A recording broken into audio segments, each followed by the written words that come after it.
In the sweltering heat of a Haitian cemetery, beneath a canopy of stars that have witnessed centuries of suffering, a figure moves between the weathered headstones. This is no midnight mourner paying respects to the dead. This is something far more sinister, far more ancient, and far more terrifying than any Hollywood screenplay has ever dared to imagine. The person carries with them a small leather pouch, its contents more feared than any weapon forged by human hands. Inside lies a powder, a mixture so potent and so horrifying in its purpose that its very existence challenges everything the modern world thinks it knows about life, death, and the thin boundary that separates them. This is not the stuff of fiction. This is not the product of some screenwriter's fevered imagination. This is the reality of zombification, a practice so dark and so deeply rooted in human suffering that it makes every zombie movie ever made look like a children's bedtime story. You think you know zombies. You have seen them shamble across your screens for decades, groaning and lurching through abandoned cities, their rotting flesh hanging from their bones as they hunt the living with an insatiable hunger for human flesh. You have watched survivors barricade themselves in shopping malls and farmhouses, fighting off endless hordes of the reanimated dead. You have thrilled to the sight of headshots and zombie kills, the satisfying crunch of a baseball bat meeting a decaying skull. But everything you think you know is wrong. Every zombie movie, every television series, every video game that has ever depicted The Walking Dead has missed the point entirely. They have taken one of humanity's most profound and terrifying concepts and turned it into entertainment, stripping away its true horror and replacing it with cheap thrills and gore. The real zombie is not a monster that hungers for flesh. It is something far more disturbing, far more personal, and far more spiritually devastating than any creature that has ever appeared on your screen. The real zombie is not dead. It is tragically, horrifyingly alive, and its existence represents a form of punishment so cruel, so absolute, that it makes death itself seem like a mercy. To understand the true nature of the zombie, we must journey far from the sanitized horror of Hollywood back rooms and venture into the blood-soaked history of the Caribbean. We must walk through the sugar plantations where human beings were worked to death under the merciless tropical sun. We must listen to the whispered prayers of the enslaved, spoken in languages torn from distant African shores. And we must confront a truth so dark that it has been buried beneath centuries of misunderstanding, cultural appropriation, and willful ignorance. The zombie was born not in a laboratory or from some mysterious virus. It was born in chains. It emerged from the most brutal system of human exploitation the world has ever known, a system so thoroughly dehumanizing that it created the need for a punishment worse than death itself. For in a world where life had no value, where human beings were treated as property to be bought and sold, ordinary death was not enough to maintain order. Something more terrible was required. Something that would strip away not just life, but the very essence of what made a person human. This is the story that Hollywood will never tell you. This is the truth that lies buried beneath layers of fictional nonsense about viral outbreaks and reanimated corpses. The zombie is not a monster from beyond the grave. It is a monument to human cruelty, a testament to the depths of suffering that one group of people can inflict upon another. Long before the first European ship appeared on the horizon, the people of West Africa carried with them a rich and complex understanding of the soul. In the spiritual traditions of the Yoruba, the Fon, and countless other cultures, death was not seen as a simple ending. It was understood as a transition, a journey from one state of being to another. The soul was not a single, indivisible thing. It was composed of multiple parts, each with its own function, each with its own destiny. When the slave ships arrived, when millions of men, women, and children were torn from their homelands and chained in the holds of vessels bound for the New World, they carried these beliefs with them. They carried the memory of their gods, the knowledge of their rituals, and the understanding that the human spirit was far more complex and powerful than their captors could ever imagine. But the brutal reality of plantation life demanded adaptation. The old ways had to be hidden, disguised, transformed. When the French colonizers of Haiti demanded that their human property convert to Catholicism, the enslaved found ways to preserve their ancestral faiths beneath the veneer of Christian worship. African spirits were given the names of Catholic saints. Ancient rituals were performed in secret under cover of darkness, in the hidden places where the eyes of the masters could not see. From this fusion of African spiritual wisdom and Catholic symbolism, from the desperate need to maintain some connection to the sacred in a world that had stripped away every trace of humanity, emerged the religion that would come to be known as Voodoo. And at the heart of Voodoo lay an understanding of the soul that would give birth to the most terrifying concept in human folklore. The practitioners of Voodoo understood that each person possessed not one soul, but several. There was the gros bon ange, the life force that animated the body. There was the petit bon ange, the individual personality, the spark of consciousness that made each person unique. And there was the corps cadavre, the physical body itself. In life, these elements worked together in harmony, but in death, they could be separated. And in the hands of one skilled in the darkest arts, this separation could be weaponized. The figure responsible for such horrors was known as the bokor, a practitioner of the left-hand path of Voodoo, one who had turned the sacred knowledge of the ancestors toward malevolent ends. Unlike the Hongan or Mambo, the priests and priestesses who served the spirits with reverence and healing, the bokor dealt in curses, in poisons, and in the ultimate violation of human dignity. The bokor possessed the knowledge to kill without leaving a mark, to curse without being detected, and most terrifying of all, to steal a person's very essence and bind it to their will. The process of creating a zombie began with death, but not the kind of death that brings peace or release. This was a death carefully orchestrated, precisely timed, and designed not to end a life but to transform it into something far worse. The victim would be marked, selected for reasons that ranged from simple revenge to complex social judgments rendered by secret societies that operated as shadow governments in the rural communities of Haiti.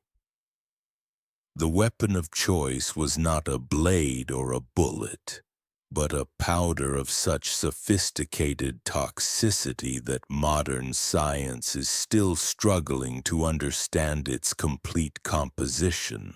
This coup de poudre, as it came to be known, was a masterwork of ethnopharmacology. a carefully balanced mixture of plant and animal toxins that could induce a state so closely resembling death that even trained medical professionals would be fooled. The ingredients of this dreaded powder read like an inventory from hell itself. Pufferfish, their flesh containing tetrodotoxin, a neurotoxin so potent that it could paralyze a victim while leaving their consciousness intact. Human remains ground to dust and mixed with the bones of children who had died before their time. The skin of poisonous toads, their glands swollen with compounds that could stop a human heart. Seeds from the datura plant, known to induce hallucinations so vivid and terrifying that victims would lose all sense of reality. But the powder was only the beginning. The true horror lay not in the chemistry, but in the methodology, the careful ritual that transformed a living, breathing human being into a creature that existed in the liminal space between life and death. The bokor would approach the chosen victim's home under cover of darkness, moving with the silent precision of a predator. The powder would be scattered in a cross pattern across the threshold of the victim's door, ensuring that when they stepped outside, the toxic particles would enter their system through the pores of their feet. Within hours, the victim would begin to experience the first symptoms, a numbness that started in the extremities and slowly crept toward the heart. A difficulty in breathing that grew progressively worse, a slowing of the pulse until it became so faint as to be undetectable. The victim would appear to die, their body growing cold and still, their eyes staring sightlessly at nothing. Family members would weep over the corpse. A funeral would be arranged. The body would be placed in a coffin and lowered into the ground, accompanied by prayers and the tears of the bereaved. But death in this case was merely an illusion, buried alive in a state of paralysis so complete that no movement was possible. The victim would remain conscious as dirt was shoveled over their grave. They would feel the weight of the earth pressing down upon their coffin. They would hear the muffled sounds of the mourners walking away. And they would wait, trapped in their own body, unable to scream, unable to move, unable to signal that they were still alive. The bokor would return in the darkness of night when the cemetery was empty and the dead were supposed to rest in peace. The grave would be opened, the coffin lid pried away, and the paralyzed victim would be lifted from their premature burial. An antidote would be administered, just enough to restore basic motor functions, but not enough to return the victim to full consciousness. The person who emerged from that grave was no longer the same individual who had been buried. They were something else entirely. This was the birth of the zombie, not as a shambling corpse hungry for human flesh, but as a living person whose very essence had been stolen. The bon ange, or that spark of individual personality that made them who they were, had been captured and contained often in a small bottle that the bokor would keep as a trophy. What remained was the corps cadavre and the bon ange, the physical body animated by basic life force but stripped of will, memory, and identity. The zombie that rose from the grave was a hollow shell, a person-shaped vessel that could walk and work but could not think or feel or remember. They would follow simple commands without question, perform menial tasks without complaint, and endure any hardship without resistance. They felt no pain, experienced no fatigue, and harbored no desires of their own. They were the perfect slave, more perfectly enslaved than any person who had ever lived, because they lacked even the capacity to dream of freedom. To the enslaved population of Haiti, this fate represented something far more terrifying than death itself. Death at least offered the possibility of reunion with ancestors, of rest, of an end to suffering. But zombification offered no such release. It was a form of eternal bondage that extended beyond the grave, a punishment that stripped away not just freedom but the very capacity to understand what freedom meant. The zombie served a specific purpose within the social structure of plantation society. It was the ultimate deterrent, the final threat that could be leveled against those who might consider rebellion or resistance. To the enslaved, who already lived under conditions of unimaginable brutality, the zombie represented the one thing that could be worse than their current existence. It was proof that even death could not guarantee escape from servitude. The bokor who created these creatures were not random practitioners of evil magic. They were often figures with deep connections to the power structures of their communities, individuals who served as enforcers for a complex system of social control that extended far beyond the plantation itself. In the hidden world of secret societies that governed rural Haitian life, zombification was not a crime, but a form of justice, a punishment reserved for those who had violated the most sacred laws of their community. These secret societies, known as Bazongo, operated as shadow governments throughout Haiti, dispensing their own form of justice according to ancient codes that predated European colonization.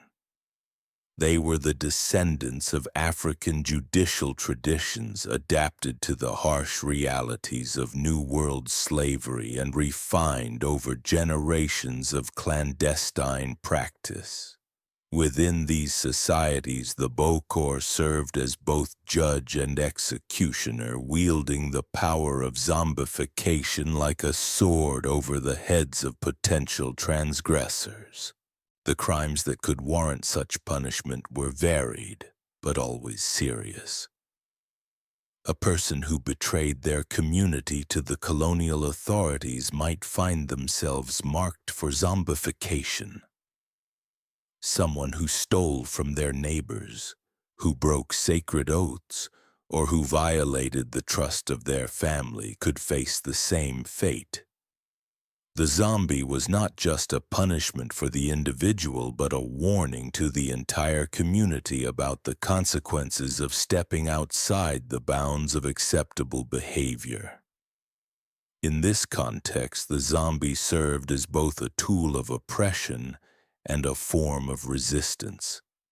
While the threat of zombification could be used to maintain order and prevent rebellion, it also represented a form of indigenous justice that operated entirely outside the control of colonial authorities.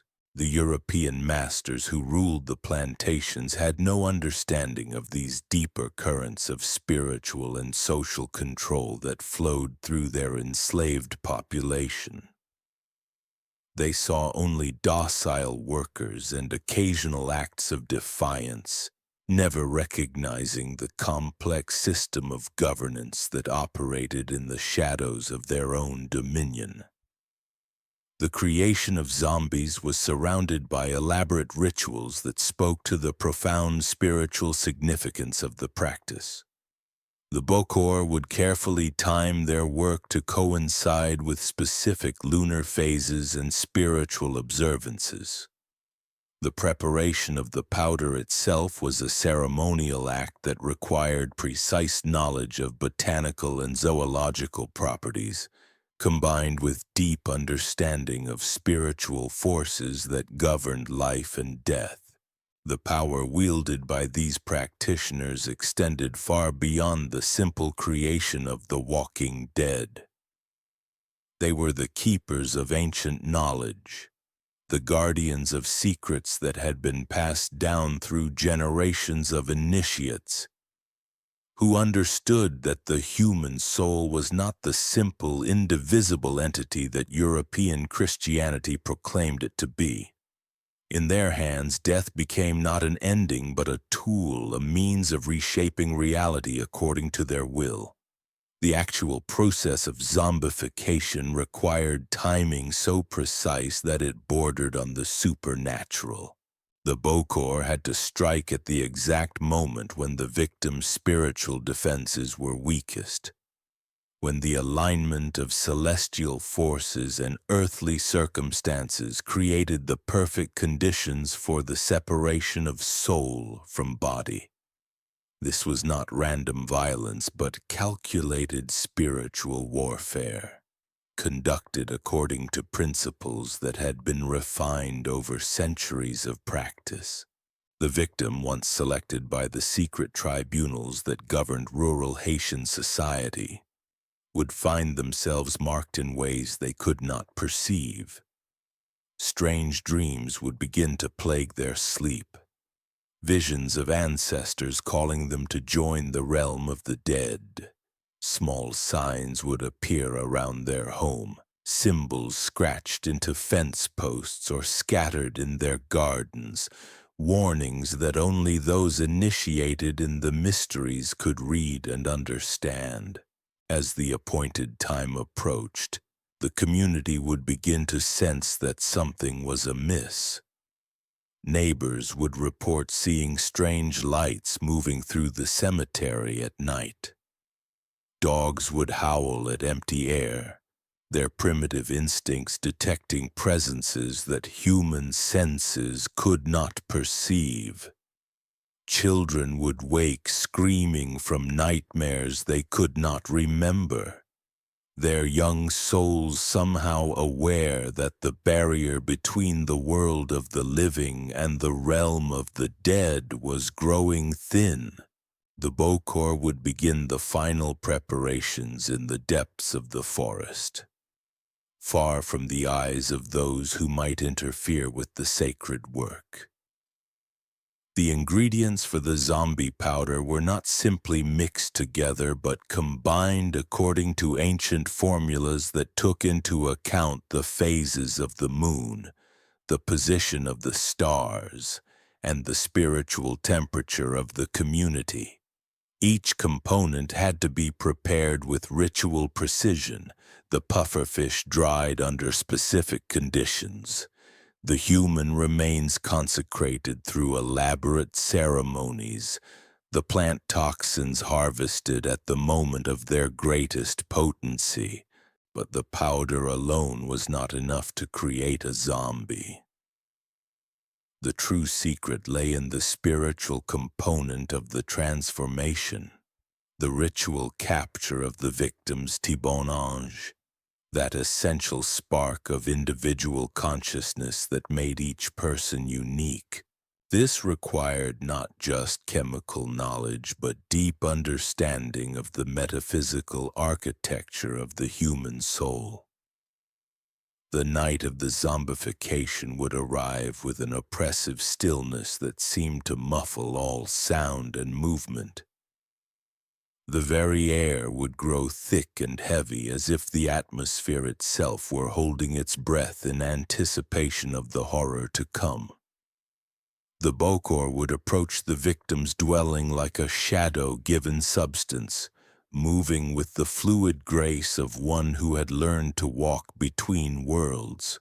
The application of the powder was itself a ritual act, performed with the solemnity of a religious ceremony.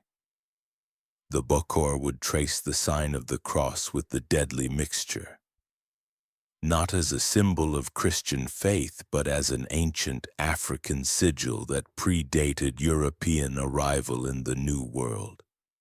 Each grain of the powder was placed with deliberate intention, creating a pattern that would ensure the toxins entered the victim's system in precisely the right concentration to induce the death-like paralysis without actually causing true death. Within hours, the transformation would begin. The victim would feel a creeping numbness starting in their extremities, a sensation like ice water flowing through their veins. Their heartbeat would slow to a barely perceptible whisper, their breathing becoming so shallow that no movement of the chest could be detected. Their body temperature would drop until their skin felt cold as marble to the touch. To all outward appearances, they would be dead. The family would gather around the seemingly lifeless form, their grief genuine and heartbreaking. They would wash the body according to ancient customs, dress it in burial clothes, and lay it out for the wake that would last through the night. Mourners would come to pay their respects, never suspecting that behind those closed eyelids, consciousness remained trapped like a bird in a cage of flesh. The funeral would proceed with all the solemnity and ritual appropriate to the laying to rest of a community member. Prayers would be offered. Tears would be shed, and earth would be cast upon the coffin as it was lowered into the ground. But this was not an ending. It was a transformation, the first stage of a metamorphosis that would strip away everything that made the victim human. Hours later, when the cemetery had emptied and darkness had settled over the graves like a shroud, the bokor would return. The earth would be scraped away with tools blessed for this unholy purpose, the coffin lid pried open to reveal the paralyzed form within. The victim, still conscious but unable to move or speak, would experience the ultimate horror of watching their own exhumation, of being lifted from their grave like a piece of property to be claimed by its new owner. The antidote administered at this stage was carefully calculated to restore only basic motor functions, while leaving the higher cognitive processes suppressed. The victim would be able to walk and follow simple commands, but would retain no memory of their previous life, no sense of individual identity, no capacity for independent thought or action. They had been transformed from a person into a tool, from a human being into a living automaton that existed solely to serve the will of its master. The newly created zombie would be led away from the cemetery in the pre-dawn darkness, their shambling gait and vacant expression marking them as something that existed between life and death. They would be taken to remote locations where they could be put to work without being recognized by those who had known them in life. Sugar mills, isolated farms, hidden workshops where the labor of the living dead could be exploited without raising uncomfortable questions. These creatures felt no fatigue, experienced no pain, required minimal food, and never complained about their working conditions. They were the perfect laborers for a system built on the exploitation of human misery. They could work through the scorching heat of the Caribbean sun without seeking shade, could lift enormous weights without strain, could perform the most monotonous tasks without boredom or rebellion. But their true value lay not in their labor, but in their symbolic power. Every zombie that shambled through the cane fields was a walking reminder of what could happen to those who stepped outside the bounds of acceptable behavior. They were living proof that there were fates worse than death, that the power of the bokor extended beyond the grave itself. The creation of zombies served multiple functions within the complex social ecosystem of colonial Haiti. For the enslaved population, they represented the ultimate deterrent against rebellion or betrayal. For the secret societies that governed community life, they were a tool of justice that operated entirely outside the awareness of colonial authorities. For the bokor themselves, they were both a source of labor and a demonstration of spiritual mastery that elevated their status within the hidden hierarchies of power. The zombie powder used in these transformations was not a simple poison but a sophisticated pharmaceutical preparation that demonstrated deep knowledge of plant and animal toxicology. Modern analysis has revealed the presence of compounds so potent that they could induce states closely resembling clinical death while preserving basic neurological function. The precision required to create such a mixture without causing actual death speaks to generations of accumulated knowledge passed down through secret lineages of practitioners. The psychological component of zombification was equally sophisticated. The victim's sense of identity was not simply suppressed but systematically dismantled through a combination of chemical intervention and ritualistic programming.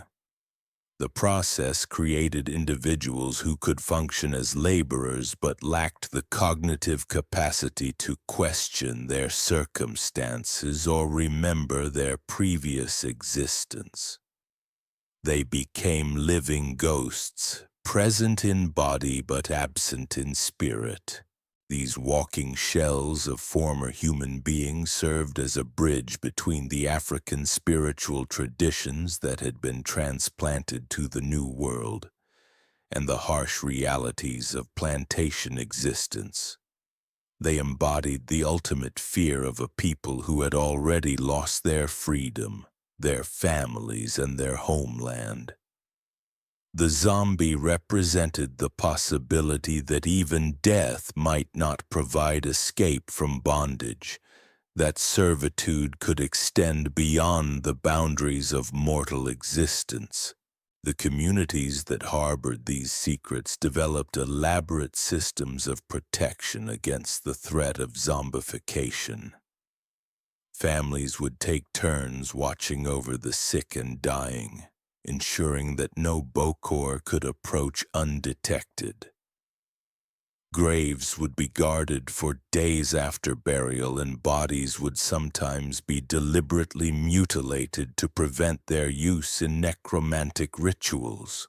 Salt would be placed in the mouths of the dead, based on the belief that zombies could not tolerate this substance and would be destroyed if forced to consume it.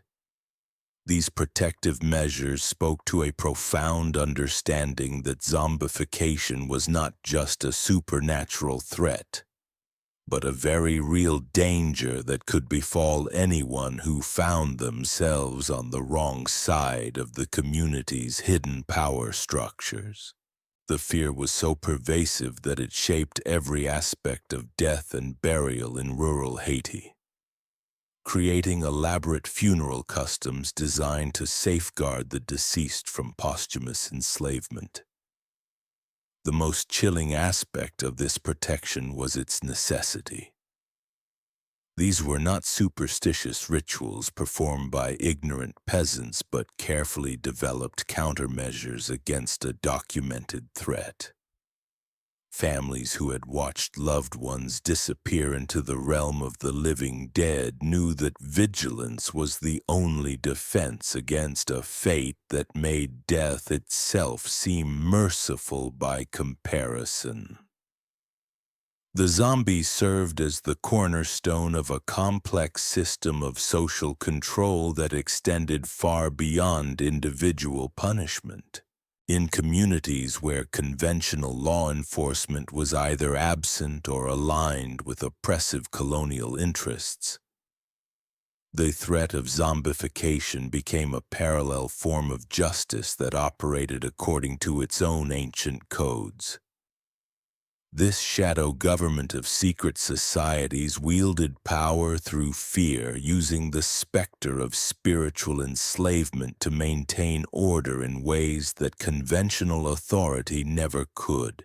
The Bizango societies that administered this terrifying justice were not random collections of practitioners, but highly organized institutions with their own hierarchies, territories, and spheres of influence. They operated like spiritual militias, policing their communities according to traditional African concepts of collective responsibility and cosmic balance. Their authority derived not from colonial appointment or democratic mandate, but from ancestral legitimacy that stretched back through generations of initiates who had preserved sacred knowledge through centuries of persecution. These societies maintained detailed records of community transgressions, tracking debts both financial and spiritual that could span generations. A man who betrayed his neighbors might escape earthly justice, but his children and grandchildren would remain marked by his actions, potentially subject to the ultimate sanction if they failed to make proper amends. The zombie thus became not just punishment for individual wrongdoing, but a tool for maintaining intergenerational accountability within communities that had no other recourse for justice. The transformation of a living person into a zombie required not just the initial poisoning and burial, but ongoing maintenance of their enslaved state. The bokor who created these creatures became their permanent masters, responsible for managing beings who existed in a liminal space between life and death. This relationship was not temporary but eternal, binding the practitioner to their victims through spiritual chains that could not be broken by conventional means. The zombies themselves required constant supervision and control to prevent them from recovering their faculties or being recognized by those who had known them in life. They were often taken to remote locations far from their original communities where they could labor in isolation without raising suspicions. Some were hidden in plain sight, their altered appearance and vacant demeanor explained away as the result of illness or accident rather than supernatural intervention.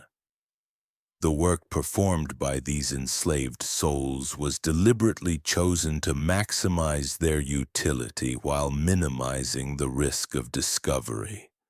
They labored in sugar mills where the dangerous machinery claimed many lives, making one more vacant-eyed worker unremarkable.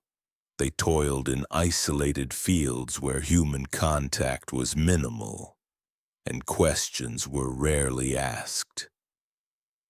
They served in households where their complete obedience and lack of personal desires made them ideal servants who would never steal, gossip, or harbor romantic attachments.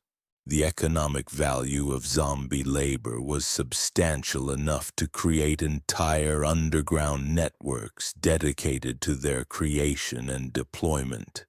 Bokors who had mastered the art of zombification could command significant payments from those seeking perfect laborers or from communities wanting to punish specific individuals. This created a shadow economy built on the trafficking of enslaved souls, a market that operated entirely outside the awareness of colonial authorities who remained ignorant of the spiritual technologies being deployed in their territories. The zombies created through this process were not the shambling, decaying corpses of popular imagination, but living human beings whose consciousness had been surgically removed through a combination of chemical intervention and spiritual manipulation. They retained their physical capabilities but lost everything that made them individuals. They could follow complex instructions, perform skilled labor, and even engage in limited forms of communication, but they could not form memories, experience emotions, or exercise independent judgment. This precise targeting of consciousness while preserving physical function represented a sophisticated understanding of human psychology that predated modern neuroscience by centuries. The practitioners who developed these techniques possessed knowledge of the brain and nervous system that allowed them to selectively disable higher cognitive functions, while leaving basic motor control intact. They had learned to weaponize consciousness itself, turning the human capacity for thought and self-awareness into a vulnerability that could be exploited. The maintenance of zombie slaves required ongoing ritual intervention to prevent the gradual recovery of their faculties. The T-bone ange that had been captured during the initial transformation had to be kept separate from the physical body through constant spiritual manipulation. This required the bokor to perform regular ceremonies designed to reinforce the barriers between the enslaved soul and its former vessel, ensuring that no spark of individual consciousness could rekindle within the zombie's vacant mind. The containers used to store these captured souls became objects of immense power and terror within Haitian communities. Small bottles sealed with wax and blessed through dark rituals held the essence of human beings reduced to pure spiritual energy. These vessels were often kept in hidden shrines where they could be tended by the bokor who had created them, their contents representing not just individual victims but proof of mastery over the fundamental forces of life and death. So the next time you see a zombie stumbling across your screen, remember that you are witnessing the shadow of something far more terrifying than any filmmaker ever imagined. The true zombie was not born in Hollywood studios but in the crucible of human suffering, forged from the deepest fears of those who had already lost everything. It remains a testament to the darkest chapters of our shared history, a reminder that the most horrifying monsters are not the ones that devour flesh, but the ones that consume the soul itself. The walking dead of Haiti still wander among us, their empty eyes reflecting not hunger, but the absolute absence of everything that once made them human.